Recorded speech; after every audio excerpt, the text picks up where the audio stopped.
इस शहर में ताजी हवा के भी पैसे लगते हैं, क्योंकि इंसानों ने सारे जंगल काट दिए। एक दिन ये लड़का अपनी एक दोस्ती के घर जाता है, तभी वो देखता है कि उसके घर पर बहुत सारे सुंदर पेड़ों की पेंटिंग बनी हुई है, और वो लड़की बताती है कि मैं हमेशा से इनको देखना चाहती हूँ, पर बाहर तो कोई पेड़ बचा ही नहीं।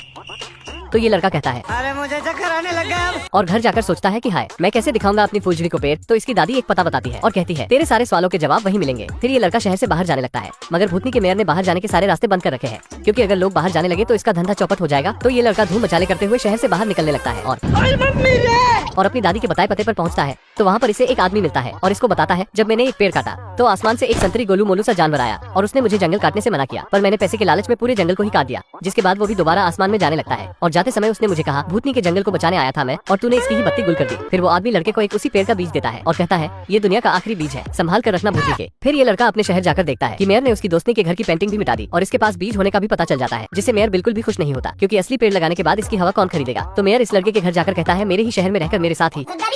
तो इसकी मम्मी कहती है, ओ ए भूतनी के 1.5 फुटिए निकल यहाँ से पहली फुर्सत में निकल। तो ये मेयर कहता है, गजब बेइज्जती है, और वहाँ से चला जाता है। मगर जब ये अपने कमरे में जाकर देखते हैं कि उस बीज से पौधा निकल गया है, तो ये तीनों उस पौधे को मेयर से बचाने के लिए भागते हैं, मगर ये भूतनी का मेयर इन्हें देख लेता है और इनके पीछे पड़ जाता है और कहता है, तेरा तो गेम बजाना पड़ेगा। इतने में ये एक क्लिप पंखे में फंसाकर इनकी तरफ कर देता है, जिसकी हवा से वो पौधा एक बोतल में गिर जाता है, और ये 1.5 फुटिया उस बोतल को उठाकर भागने लगता है और उसमें से पौधे को निकालने लगता है, मगर पौधा कहता है निकलेगा, जिससे इस भोपाड़ी का हाथ उस बोतल में फंस जाता है। इतने में दादी सुपर हीरो वाली एंट्री मारकर उस बोतल को छीन लेती है। फिर ये इस पौधे को लगाने के लिए जमीन ढूंढने लगते हैं। तो ये दादी जेसीबी लेकर उस 1.5 फुटिया की मुंडी उड़ा देती है, जिससे वहाँ जमीन निकल जाती है। तो ये लड़का सभी को बताता है कि ये भूतनी का 1.5 फुटिया हमसे फ्रेश हवा के पैसे लेता है, मगर ये पेड़ हमसे कोई पैसे नहीं लेंगे। तो सभी लोग कहते हैं, आपका नॉलेज तो कमाल का। तो ये गार्ड इस तेरे नाम के सस्ते सेलमोन खोल को डोरेमोन बनाकर उड़ा देता है। फिर जैसे ही ये इस पौधे को लगाते हैं, तो वो संतरी गोलू मोलू सा जानवर दोबारा धरती पर आ जाता है। अब धरती दोबारा से हरी भरी हो गई है। अगर आपको वीडियो अच्छी लगी हो तो लाइक जरूर करें। ये आपके लिए तो फ्री है, पर इससे हमें बहुत मोटिवेशन मिलता है।